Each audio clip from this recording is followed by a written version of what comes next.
Hello बच्चों, कैसे हैं आप सब। आज के इस वीडियो में हम फिजिक्स क्लास 12th का एक नया चैप्टर लेके आए हैं जिसका नाम है एटम्स एंड न्यूक्लियाई, जिसमें एटम्स को पहले डिस्कस करेंगे फिर न्यूक्लिया वाले पोर्शन में जाएंगे।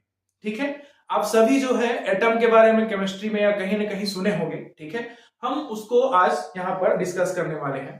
ठीक है, एटम जो है इसका जो कॉन्सेप्ट है, ठीक है, सबसे पहले दिए थे जॉन डेल्टन ने। ठीक है, बट ऐसा माना जाता है कि इन इंडिया, ठीक है, उनका नाम था महर्षि कणाद, जिन्होंने क्या किया था, बताया था कि अगर कोई ऑब्जेक्ट है, कोई पदार्थ है या कोई वस्तु है, अगर हम उसको क्या करें, तोड़ते जाएं तोड़ते जाएं तोड़ते जाएं तोड़ते जाएं तोड़ते जाएं, ठीक है, तो जो सबसे छोटा पार्टिकल मिलेगा, सबसे छोटा, जिसको हम और तोड़ नहीं सकते, उसको उन्होंने नाम दिया था अणु, जिसको इंग्लिश में बोला जाता है एटम।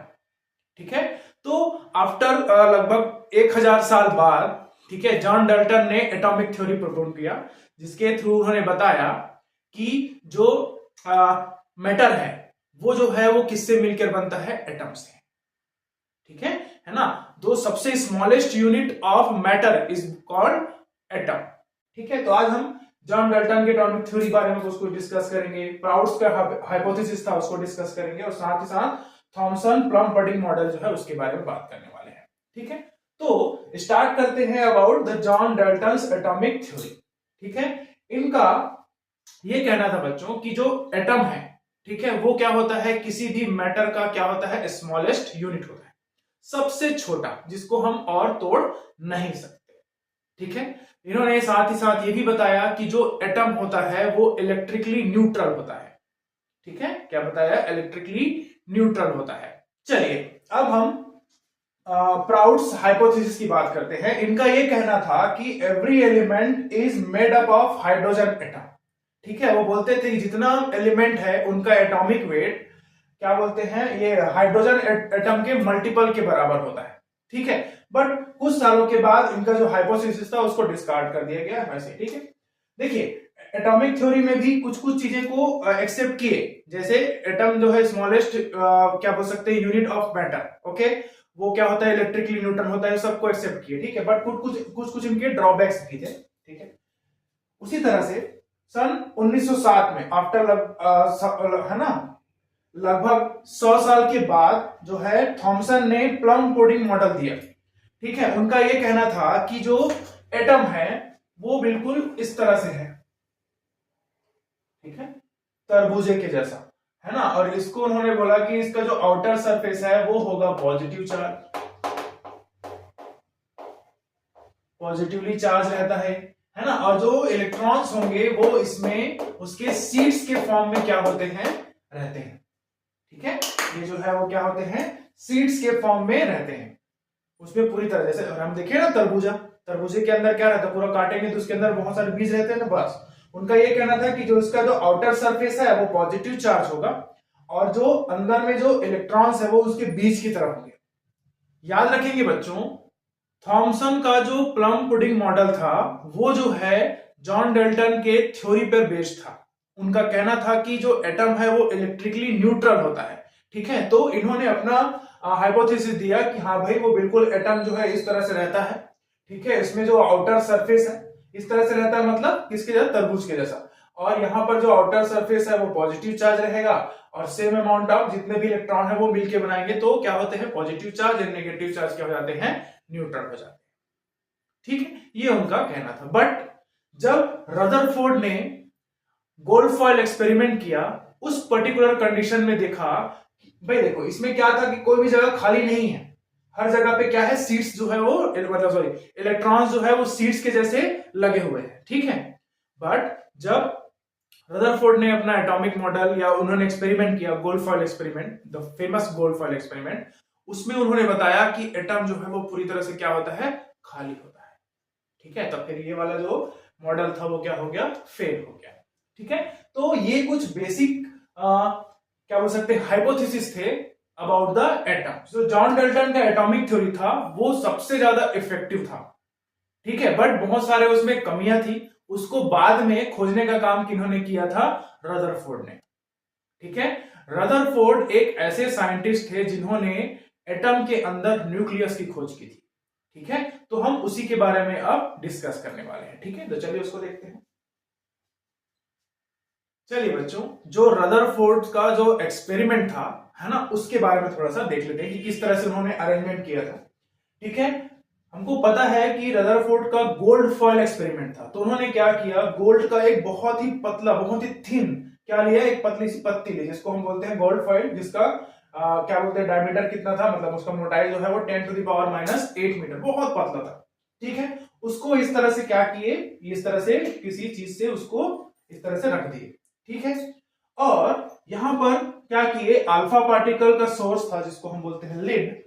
तो इस फॉइल में इस लिड सोर्स के थ्रू क्या करते थे, उन्होंने बहुत सारे अल्फा पार्टिकल्स को क्या किया, स्ट्राइक कराया, क्या किया, रिलीज किया, छोड़ दिया, बॉम्बार्ड कराया। ठीक है, तो उनका एक्सपेरिमेंट जो था उनके बेसिस पे, है ना, और साथ ही साथ देखिए यहां पर उन्होंने क्या लगाया था, जिंक सल्फाइड स्क्रीन लगाया था।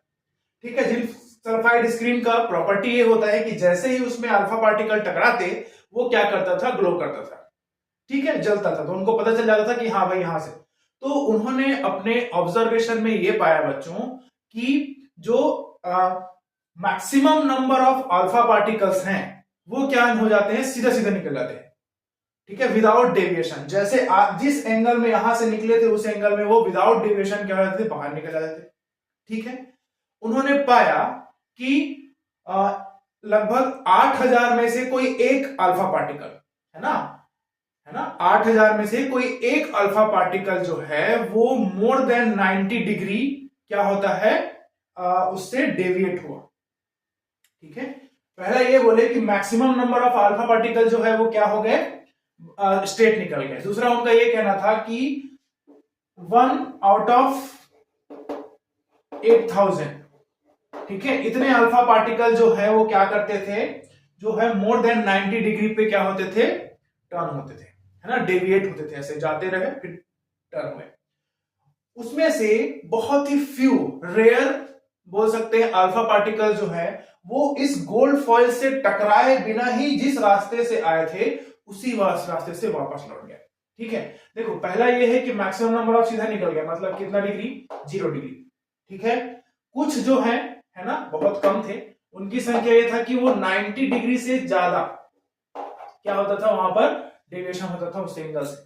ठीक है, बहुत ही कम जो है वो गए और वापस उसी पाथ से वापस लौट आए, जबकि उन्होंने गोल्ड फॉइल को स्ट्राइक भी नहीं किया। ठीक है, और उनका कहना था कि number of alpha particle scattering per unit area, ठीक है, number of alpha particle scattering per unit area is inversely proportional to angle of scattering. ठीक है, वो कुछ इस तरह से होता है, साइन 4 थीटा बाय, ठीक है, number of scattering alpha particle is inversely proportional to the scattering angle. ठीक है, ये उनका ऑब्जर्वेशन था। इस ऑब्जर्वेशन के बेसिस पे उन्होंने अपना मॉडल बनाया जिसको हम बोलते हैं रदरफोर्ड एटॉमिक मॉडल।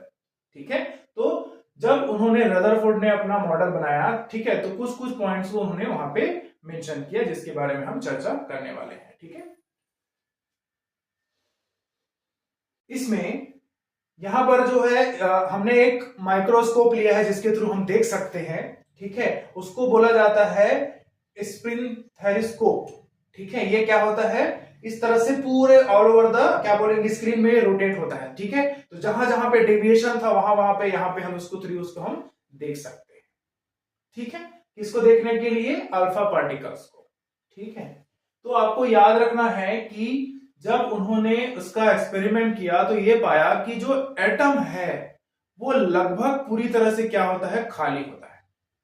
ठीक है, देखो जो थॉमसन का मॉडल था उसमें उन्होंने ये बताया था कि भाई एटम जो है वो पूरी तरह से इलेक्ट्रॉन से भरा हुआ रहता है और आउटर सरफेस जो है वो क्या रहता है, पॉजिटिव चार्ज रहता है, तभी जाके वो इलेक्ट्रिकली न्यूट्रल होता है। बट जब रदरफोर्ड ने उसका एक्सपेरिमेंट किया, गोल्ड फॉइल एक्सपेरिमेंट, तब उन्होंने पाया कि जो एटम है वो मैक्सिमम क्या होता है, खाली होता है। ठीक है, साथ ही साथ उन्होंने ये भी बताया कि अगर कोई एटम है, ठीक है, तो उसका मैक्सिमम पोर्शन खाली है, बट बीच में, कहां पर, ये एटम के बीच में, ठीक है, entire mass and entire positive charge of the body considered to be concentrated। मतलब उन्होंने ये बोला कि इस एटम के बीच में कोई एक ऐसा पॉइंट है या कोई ऐसा कोई सब एटॉमिक पार्टिकल है जिसमें उस एटम का पूरा मास और साथ ही साथ उसका पूरा पॉजिटिव चार्ज क्या करता है, लाई करता है। और उस पर्टिकुलर पॉइंट को उन्होंने नाम दिया था न्यूक्लियस। ठीक है, तो इस तरह से हम बोल सकते हैं the discovery of nucleus of atom, है ना, किसको जाता है उनका श्रेय, रदरफोर्ड को। ठीक है ना, ये इस तरह से हुआ। उन्होंने बोला कि पूरा पॉजिटिव चार्ज, उनको पता कैसे चला कि ये पॉजिटिव चार्ज है। याद रखना बच्चों, अल्फा पार्टिकल में होता है पॉजिटिव चार्ज। ठीक है, और जो अल्फा पार्टिकल इसके पास से गुजरता था, ये इस तरह से अल्फा पार्टिकल आया, है ना, तो जाहिर सी बात है ये भी पॉजिटिव चार्ज है, ये भी पॉजिटिव चार्ज है। ठीक है, तो ये क्या होता था, जिस रास्ते से आया था उसी रास्ते से क्या होता था, वापस लौट जाता था। कितने डिग्री पे, 180 डिग्री पे। ठीक है, बहुत ही कम थे ऐसा नंबर में। ठीक है, तो उसको आपको याद रखना है। ठीक है, अल्फा पार्टिकल में पॉजिटिव चार्ज, न्यूक्लियस जो है उसको उसमें टकराने से पहले ही वापस लौट गया। तो फिर उन्होंने अंदाजा लगाया कि हाँ, उस एटम का पूरा पॉजिटिव चार्ज कहां होगा, उस पर्टिकुलर पॉइंट पे होगा, जिसको उन्होंने नाम दिया था न्यूक्लियस। ठीक है, अब उन्होंने बताया कि जो ये पूरा पॉजिटिव चार्ज तो यहां हो गया। ठीक है, उनका यह भी कहना था कि भाई जो इलेक्ट्रॉन है वो क्या होते हैं, इस एटम के चारों ओर क्या होते हैं, घूमते रहते हैं। ठीक है ना, तभी बोलेंगे कि वो कैसा होगा, इलेक्ट्रिकली न्यूट्रल, क्योंकि पॉजिटिव चार्ज तो न्यूक्लियस में उन्होंने बता दिया। ठीक है, नेगेटिव चार्ज क्या होता है, कहां होते हैं, उसके चारों ओर घूमते रहते हैं। ठीक है, तो इस तरह से उनका जो मॉडल था उसको हम डिस्कस करेंगे बच्चों। मॉडल के जो इंपॉर्टेंट पॉइंट्स थे उसको डिस्कस करेंगे और उसके ड्रॉबैक को जानेंगे। ठीक है, चलिए शुरू करते हैं। चलिए बच्चों, जो रदरफोर्ड ने जो एक्सपेरिमेंट किया था उसके ऑब्जर्वेशन के बेसिस पे उन्होंने कुछ पोस्टुलेट्स हम लोगों को बताए थे। ठीक है, उसको हम डिस्कस कर लेते हैं। उनका कहना था the whole positive charge of the atom and almost entire mass of the atom is concentrated in a small region of the atom। ठीक है, उन्होंने बोला कि एटम के बहुत छोटे से रीजन में पूरा उसका एंटायर मास और उसका एंटायर पॉजिटिव चार्ज जो है वो क्या होता है, लाई करता है, और उस रीजन को उन्होंने नाम दिया था न्यूक्लियस। ठीक है, साथ ही साथ उनका ये भी कहना था कि the nucleus is surrounded by electrons. जितने भी इलेक्ट्रॉन होते हैं वो न्यूक्लियस के चारों ओर क्या करते हैं, घूमते रहते हैं। ठीक है, ये उनका कहना था। क्यों, क्योंकि भाई उनको पता था कि अगर पूरा चार्ज जो है वो न्यूक्लियस पे है तो बाकी जो है उसके चारों ओर क्या हो, घूमेंगे, ताकि हमारा जो एटम है वो क्या रहे, इलेक्ट्रिकली न्यूट्रल रहे। ठीक है, तो number of electron is equal to number of क्या बोलेंगे, पॉजिटिव चार्ज, तो हमको मिल जाएगा। ठीक है, using high speed alpha particles the diameter of the nucleus is order of. ठीक है, देखो उन्होंने क्या किया था, जो अल्फा पार्टिकल थे उनको बहुत ही ज्यादा स्पीड से क्या किए थे, बॉम्बार्ड किए थे उसके ऊपर, किसके ऊपर, गोल्ड फॉइल के ऊपर। ठीक है, तो उन्होंने उससे अंदाजा लगाया कि जो न्यूक्लियस होता है उसका जो डायमीटर होता है वो approximately 10 to the power -14 metre के बराबर होता है। उस ऑर्डर का उन्होंने बताया कि बहुत छोटा होता है।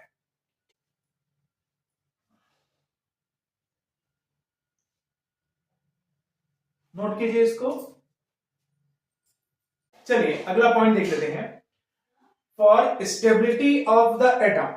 ठीक है, उन्होंने बताया कि भाई एटम जो है ना, जो एटम का जो न्यूक्लियस है वो पूरी तरह से इलेक्ट्रॉन से घिरा रहता है। पर किस तरह से घिरा रहता है, उन्होंने बताया कि the electrons are revolving at high speed in a circular orbit so that the force of attraction between nucleus and electron is balanced by centrifugal force acting on the electron. ठीक है, मान लेते हैं कि ये हमारा एटम है, यहां पर जो है वो क्या है, न्यूक्लियस।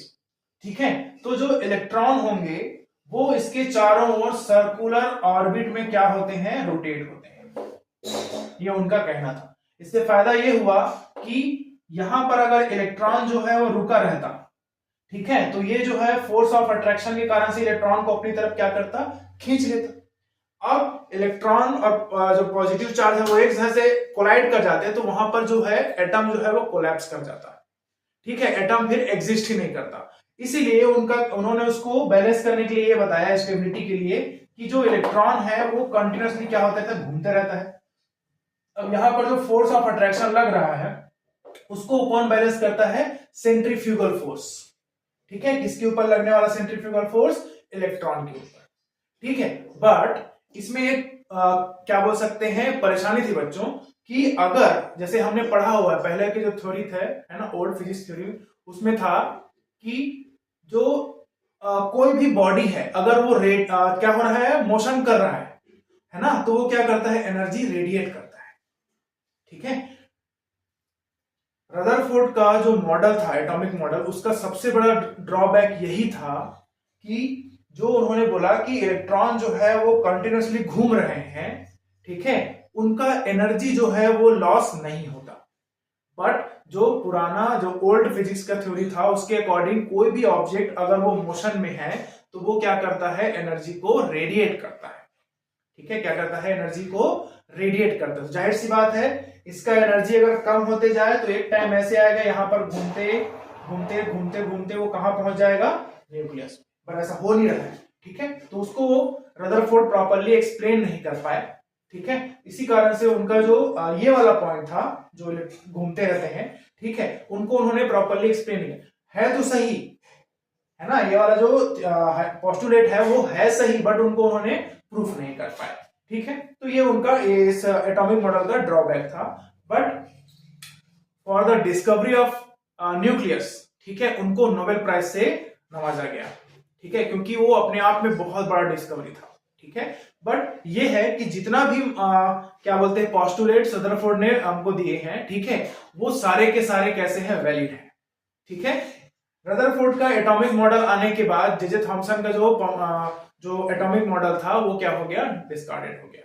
ठीक है, नोट कीजिए इसको। चलिए बच्चों एक क्वेश्चन कर लेते हैं।